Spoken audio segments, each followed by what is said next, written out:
कि कोई संख्या p एक अभाज्य संख्या है, ठीक है ना। अभाज्य संख्या मैंने बता दिया कौन कौन सी होती है, 2 2 3 5 7 है ना, जिसके अंदर स्वयं और एक के अलावा किसी और संख्या का भाग नहीं जाता है। और यदि p a स्क्वायर को विभाजित करती है, p का भाग a स्क्वायर में पूरा पूरा जाता है, मतलब किसी संख्या के वर्ग में पूरा पूरा अगर p का भाग जा रहा है, ठीक है ना, तो वह संख्या जो p है वो a को भी विभाजित करेगी, ठीक है ना। क्या कह रहा है इसको समझिए। कोई संख्या है हमारे पास a, ठीक है ना, उसका वर्ग करूंगा a स्क्वायर, ठीक है ना। a स्क्वायर क्या, अगर मैं ये कहता हूं कोई मेरे पास p संख्या, इसका भाग इसके अंदर जा रहा है ना, a स्क्वायर में जा रहा है, तो a में भी p का भाग जाएगा, ठीक है ना।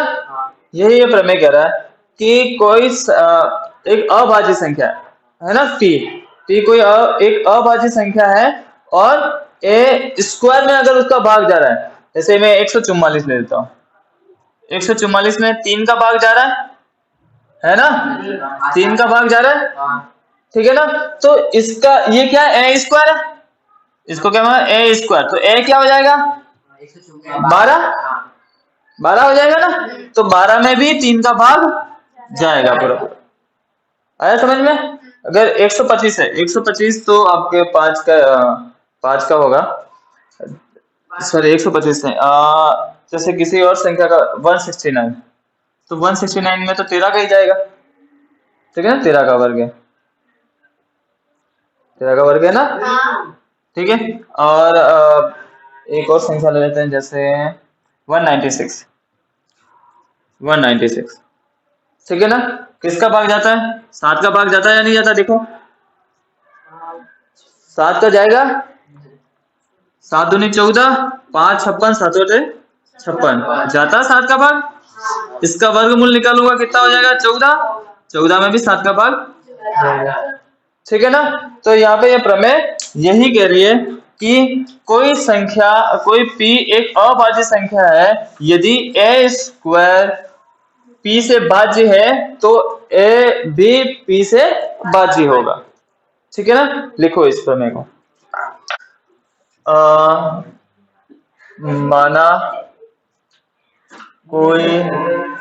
माना p कोई अभाज्य संख्या है, सुनिए सुनिए आवाजें, अभाज्य संख्या है ना, यदि a स्क्वायर p से भाज्य है तो a भी, है ना, यहाँ पे a स्क्वायर मतलब इसका वर्गमूल है ना, a भी p से भाज्य होगा, ठीक है। ये प्रमेय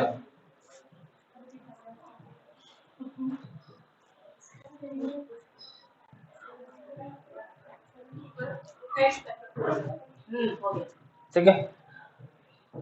या फिर हम इसको ऐसे भी लिख सकते हैं कि किसी धनात्मक पूर्णांक का वर्ग है ना, किसी धनात्मक पूर्णांक का वर्ग p से भाज्य है तो उसका वर्गमूल भी p से भाज्य होगा। किसी संख्या का वर्ग यदि किसी अभाज्य संख्या से भाज्य है तो उसी अभाज्य संख्या से उस संख्या का वर्गमूल भी भाज्य होगा, ठीक है ना। बोलिए मत।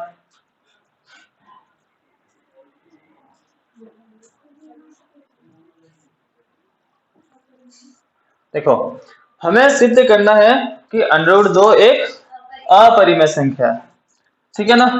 तो हम इसे किस तरह से सिद्ध करेंगे, इधर देखो, हमें क्या, हम इसको परिमेय मान के फिर सॉल्व करेंगे, ठीक है ना। परिमेय मान के फिर सॉल्व करेंगे और लास्ट में कुछ ऐसा आएगा कि जो वो परिमेय संख्या नहीं होगी, तो परिमेय संख्या नहीं होगी तो क्या होगी, अपरिमेय संख्या होगी, ठीक है ना। तो यहाँ पे माना √2 एक परिमेय संख्या है, परिमेय संख्या है, ठीक है ना। ये हमने मान लिया, साथ साथ में मत उतारो अलग।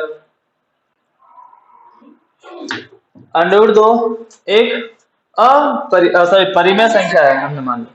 तो हमने परिमेय संख्या की परिभाषा में क्या देखा कि परिमेय संख्या क्या होती है, जिसको p बटा q के रूप में लिख सकते हैं।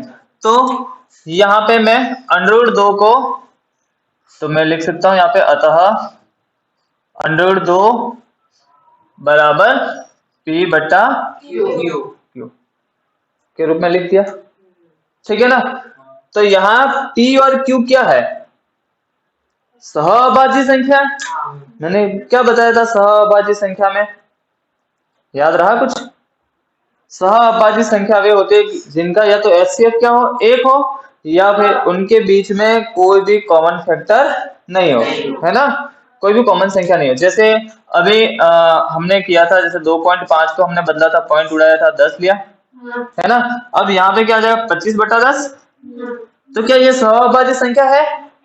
नहीं है, क्योंकि 5 का भाग इसमें भी जा रहा, 5 का भाग इसमें भी जा रहा, तो क्या है 5/2। अब ये सहअभाज्य संख्या है, इसमें और इसमें कॉमन फैक्टर नहीं है, इसका HCF क्या आएगा, एक आएगा, ठीक है ना, ठीक है ना। HCF एक आएगा, या फिर इनके बीच में कोई भी कॉमन गुणनखंड नहीं है, तो ये सहअभाज्य संख्या, को प्राइम नंबर कहते हैं, ठीक है। तो यहाँ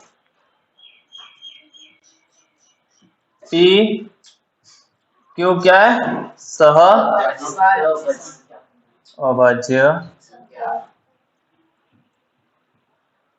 संख्या है। बस यही चीज ध्यान रखनी है, p और q क्या है, सहअभाज्य संख्या है, ठीक है ना। क्योंकि आपकी किताब में p और q से दे रखा है या a और b से दे रखा है, a और b से दे रखा है। मैं यहाँ पे a और b लिख देता हूँ, ठीक है ना, ताकि क्या तुम्हें अगर किताब से भी पढ़ो तो भी कंफ्यूजन नहीं हो, ठीक है ना। यहाँ a और b सहअभाज्य संख्या, मतलब इन दोनों के बीच में कोई भी कॉमन गुणनखंड नहीं है, एक ही संख्या का भाग दोनों संख्या में नहीं जा रहा, किसी एक ही संख्या का भाग a और b में नहीं जा रहा। जैसे यहाँ पे 5 का भाग 25 में जा रहा था, 5 का भाग 10 में जा रहा था, तो ये सहअभाज्य संख्या नहीं थी। लेकिन इसमें अब किसी भी एक ही संख्या का भाग दोनों में नहीं जा रहा है, ठीक है ना। जैसे मैं एक और संख्या ले रहा हूं 9/4, इसमें 3 का जा रहा है, इसमें 3 का नहीं जा रहा है, इसमें 2 का जा रहा है, लेकिन इसमें 2 का नहीं जा रहा, तो ये दोनों क्या हो जाएंगे, सहअभाज्य संख्या, ठीक है ना।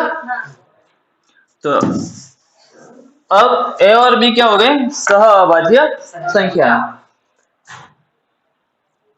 तो अब मैं इसको क्या करूंगा, क्रॉस मल्टीप्लाई करूंगा, ठीक है ना। तो यहाँ पे a बराबर क्या आ जाएगा, a बराबर √2 का इंटू किससे हो जाएगा, b से, ठीक है। अब दोनों पक्षों में क्या करेंगे, वर्ग करेंगे, दोनों पक्षों में वर्ग करना। तो वर्ग क्या हो जाएगा, यहाँ पे a² हो जाएगा, √2 का वर्ग 2 हो जाएगा, और b का क्या हो जाएगा, b², ठीक है। अब यहाँ पे देखो b² कुछ भी संख्या हो सकती है ना। यहाँ पे शेषफल कुछ नहीं आ रहा है, तो मतलब a का भाग 2 में लगा, मतलब a में 2, a² में 2 का भाग लगा रहा हूँ, शेषफल क्या बच रहा है, 0 बच रहा है। तो मतलब यहाँ पे 2 का पूरा भाग जाएगा a² में, कोई भी संख्या, जैसे 7 के अंदर 2 का इंटू करूंगा, जो भी आएगा उसके अंदर 2 का भाग तो जाएगा ही, है ना, या फिर 7 का भी जाएगा। जो मल्टीप्लाई, जिन संख्याओं के गुणनफल से जो संख्या बनती है, उसमें उन सभी संख्याओं का भाग जाएगा जिससे वो गुणनफल से बनी हुई हो। जैसे 14 7 इंटू 2 करके बनी है, तो 7 का भी जाएगा और 2 का भी जाएगा, ठीक है ना। तो यहाँ पे a² किससे बना हुआ है, 2 इंटू b² से, तो 2 का भाग जाएगा a² में, है ना। तो यहाँ पे मैं लिख सकता हूँ, पिछली प्रमेय क्या थी कि a² किससे, 2 से भाज्य है, तो यहाँ पे वर्ग भाज्य है, तो इसका वर्गमूल क्या होगा, a। तो प्रमेय से जो इसके पिछली जो प्रमेय हमने पढ़ी थी, प्रमेय से ए स्क्वायर 2 से भाज्य है, तो प्रमेय से ए भी 2 से भाज्य होगा। तो इसमें हमने निकाल दिया कि ए में 2 का भाग जा रहा है, ठीक है ना। अब क्या मानो, अब आगे है ना, क्या मानना है कि हमें अब ये सिद्ध करना है बी भी 2 से भाज्य है, ठीक है ना, बी भी 2 से भाज्य है। तो इसके लिए हमें मानना पड़ेगा कि ए बराबर, तो देखो ए भी 2 से भाज्य है, यहाँ पे देखो, अब ए में मैं क्या लगाऊंगा, 2 का भाग लगाऊंगा, है ना। यहां तक तो हमारा हो गया। अब हमने निकाल दिया ए भी 2 से भाज्य। अब इस स्टेटमेंट से मैं एक इक्वेशन बनाऊंगा, ठीक है ना। ए में 2 का भाग जाएगा कितनी बार, सी बार जाएगा, और रिमाइंडर कुछ नहीं बचेगा, शेष पर कुछ नहीं बचेगा, ठीक है ना। ये समझ में आया कैसे लिखा। देखो हम यहाँ पे लेता हूँ 196 लेता हूँ, ठीक है ना, 196। ये 196 किससे भाज्य है, 2 से भाज्य है। कितनी बार भाग जाएगा, 9 और, ठीक है ना। ये आ गया। यहाँ पे आप ये मान सकते हो कि ये ए स्क्वायर है, ये 2 है, और ये बी स्क्वायर है, यूं मानो, ठीक है ना, बी स्क्वायर। अब यहाँ पे ए स्क्वायर का वर्गमूल क्या होगा, 14, ये ए हो गया, है ना। अब मैंने कहा ये भी 2 से भाज्य है ना, 2 से भाज्य, जिसके अंदर 2 का भाग लगा कितनी बार जाएगा, 7 बार। तो ये तो क्या हो गया 2, और ये यहाँ पे चेंज हो जाएगा ना, ये इसकी जगह कोई भी संख्या हो सकती है, सी मान लिया मैंने, ठीक है ना। ये तो अंक है इसलिए यहाँ पे अलग, तो मैं यहाँ पे कोई एक अचर संख्या मान लेता हूँ, सॉरी चर संख्या, ठीक है ना, चर मान लेता हूँ।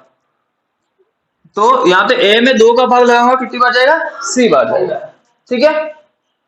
अब वापस क्या करूंगा, वर्ग करूंगा,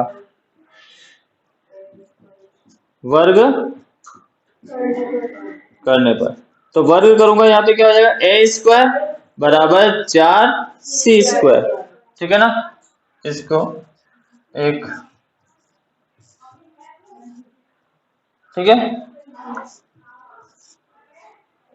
तो ए स्क्वायर का मान समीकरण 3 से रखने पर, ए स्क्वायर का मान समीकरण 3 से रखने पर, ए स्क्वायर का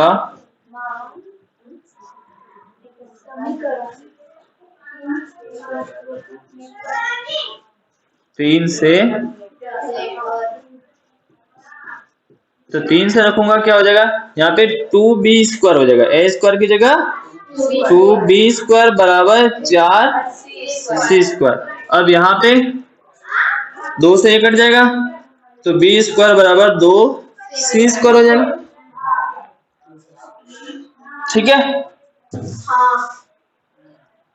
अब यहाँ पे मैं क्या देखता हूं कि b स्क्वायर 2 से भाज्य है, और भागफल क्या सी स्क्वायर आ रहा है ना।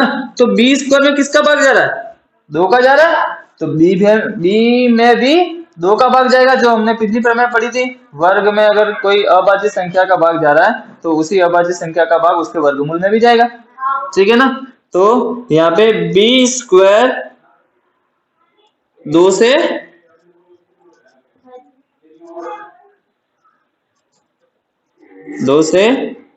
भाज्य है, तो प्रमेय से, हाँ, बी 2 से भाज्य होगा, ठीक है। तो यहाँ पे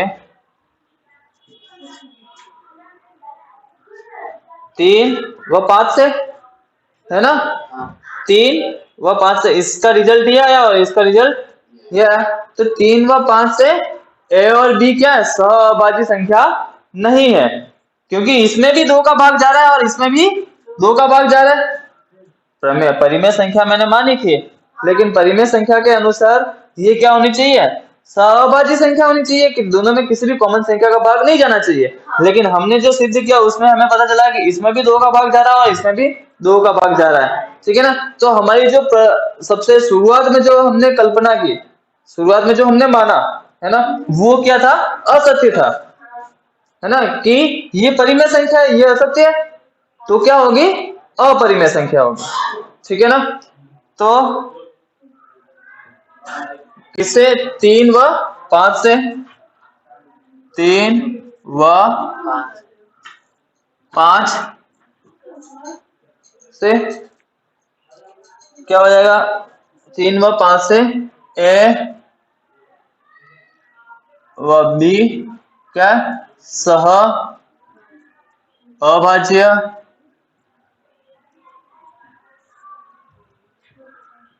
संख्या नहीं है,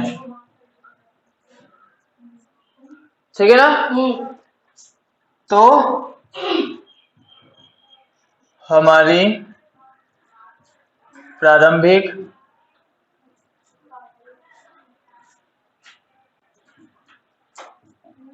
कल्पना असत्य है ना, अतः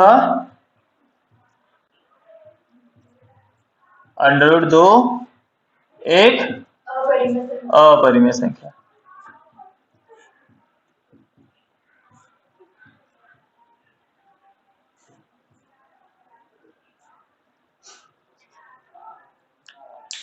सॉरी, 3 + 2 √5 एक अपरिमेय संख्या है, ठीक है ना। तो हम इसको वापस वैसे ही मानेंगे कि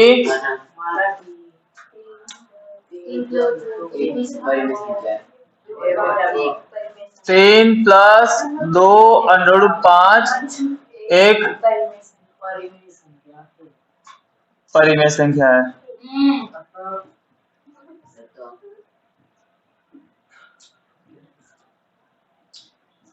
परिमेय संख्या है, ठीक है ना। अब अतः रुको, 3 + 2 √5 बराबर a/b के रूप में लिख सकते हैं, ठीक है। अब इसको सॉल्व करेंगे, यहाँ पे √5 को, जो अंडर वाली संख्या है उसको बराबर के एक साइड रहने देंगे, बाकी सारी संख्या को बराबर के दूसरी साइड लेके जाएंगे, ठीक है ना। क्योंकि हमें ये पता है कि √5 क्या है, अपरिमेय संख्या है। मैंने आपको पहले ही बताया ना, √5 √2 √3 √5 √6 है ना, हाँ, √6 भी एक अपरिमेय संख्या है क्योंकि उसका √4 का वर्गमूल निकलता है, ठीक है ना। ये अपरिमेय संख्या नहीं है ना। जो पूर्ण वर्ग संख्या है वो अगर अंडर के अंदर आती है तो वो अपनी परिमेय संख्याएं होगी, ठीक है ना। जैसे यहाँ पे 9 है तो 9 का 3, ठीक है ना, इनको छोड़ के। अब देखो यहाँ पे 2 √5, 3 इधर पक्षांतरण होगा तो a/b - 3, ठीक है ना। यहाँ पे a और b क्या है, a और b सहअभाज्य संख्या है,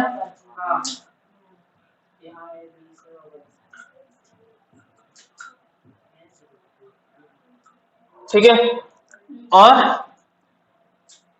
यहाँ पे एलसीएम लूंगा, 2 √5, इसमें एलसीएम ले लिया b का भाग b में जाएगा एक बार, एक का इंटू a से करूंगा a, यहाँ पे क्या बटा में एक का भाग b में जाएगा b बार, है ना, और b का इंटू 3 से करूंगा 3b। देखिए एक का भाग किसी भी संख्या में लगाएंगे तो जो संख्या होगी उतनी बार जाएगा, तो b की जगह कुछ भी हो, अगर b की जगह 7 हो तो 1 का भाग 7 में लगाऊंगा 7 बार ही जाएगा, अगर इसकी जगह कुछ और 5 हो तो 5 बार जाएगा, तो b है तो यहाँ पे 1 का भाग b में लगाऊंगा b बार जाएगा, और b का इंटू ऊपर वाली संख्या के साथ करूंगा तो 3b आएगा, ठीक है ना। और यहाँ पे b का भाग b में, सेम संख्या का भाग सेम संख्या में जाएगा तो 1 आएगा, 1 का इंटू ऊपर वाले के साथ करूंगा तो वही संख्या आएगी, ठीक है।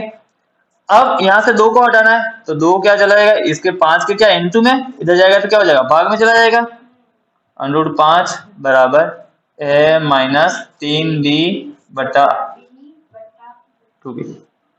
ठीक है ना, इधर 5 के इंटू में था ना, ये इधर गया तो बटा में चला गया। ठीक है, तो अब यहाँ पे देखो 5 क्या है, एक अपरिमेय संख्या, लेकिन हमें जो यहाँ पे मिल रही है वो क्या मिल रही है, परिमेय संख्या मिल रही है।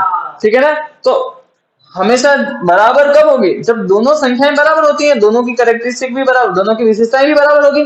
अगर इधर अपरिमेय तो इधर भी अपरिमेय होनी चाहिए थी, है ना, लेकिन इधर क्या है, परिमेय संख्या है। ठीक है ना, √5 एक अपरिमेय संख्या है,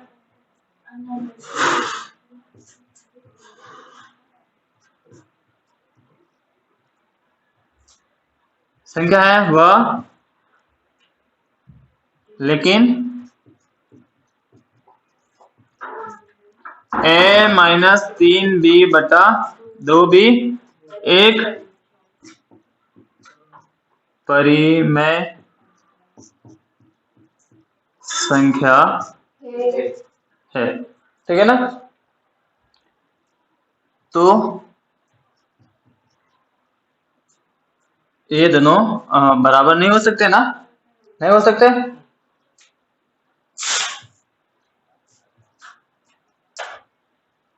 समीकरण एक असत्य है ना, जो हमारा जो समीकरण एक है असत्य है। अतः क्या हो जाएगा, 3 + 2 √5 एक अपरिमेय संख्या।